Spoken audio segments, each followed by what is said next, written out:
Howdy folks, Parker Peters here, and I have with me what I believe to be the greatest PC controller of all time. Now there are many control options for PC, from mouse and keyboard to the Steam controller to limitless amounts of USB controllers on the market. But I have with me today what I believe to be the greatest PC controller of all time. The Xbox One Elite controller. Now I have spent an entire year with this controller and I feel like I know it pretty well. So here is my review of the Xbox One Elite controller. Enjoy! The design of the Xbox One Elite controller is nearly identical to that of the stock Xbox One controller. But don't let that fool you, because the Elite controller has many tricks up its sleeve that the stock controller simply does not. So let's look at some of those. For starters, this bad boy is heavy, weighing in at a massive 350 grams. This is due to having so many full metal parts, from the D-pad to the base of the control sticks to the 4 back paddles here. All are made of machined aluminum, which is a lightweight and durable metal, but still much heavier than the plastic that controllers are usually made of. On the back here, you can also see these 2 green switches. These are hair trigger locks.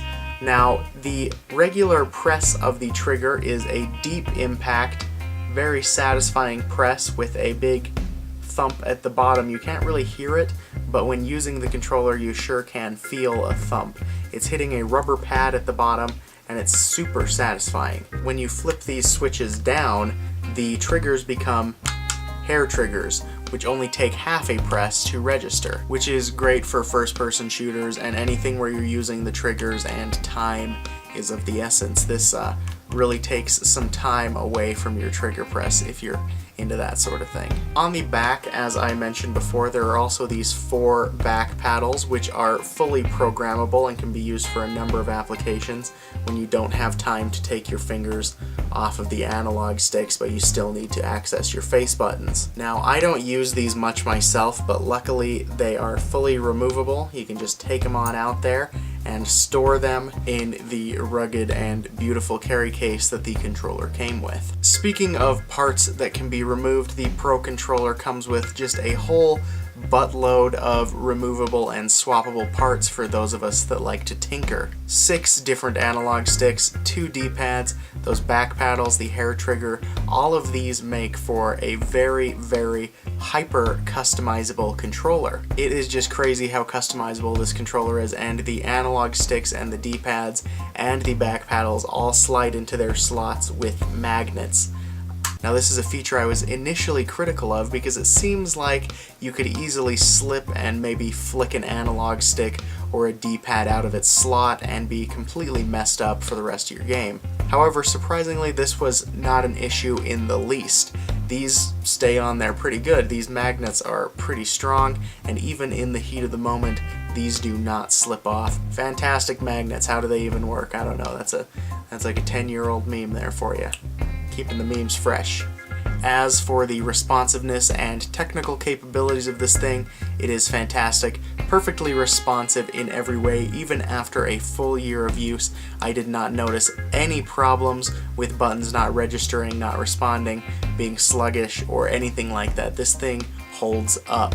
It can also be customized on the button press front as well. Microsoft provides an app where you can customize the minimum, maximum presses for your triggers. You can customize your own dead zones and your analog sticks. Also, you can customize what the back paddles do. The controller can store 2 different sets of custom controls, all controlled with this switch on the front.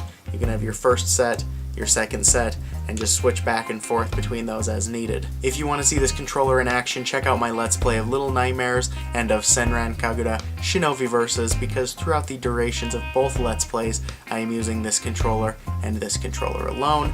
It is fantastic. This is my preferred PC controller. I don't know how I've made it this long without this controller. Fantastic build quality, hyper responsive, super high quality controller with tons of customization. This is the controller to have. The price of the thing is the only limiting factor I can think of. For $150, this is a premium controller for sure. With that money, you could buy 3, count them, 3 stock Xbox One controllers. And being $150 even this long after the launch of the Elite controller, it doesn't look like a price drop is coming anytime soon. I guess you just have to weigh the quality over the price of the thing. For me, it is a non-issue. $150 is a small price to pay for such a fantastic controller.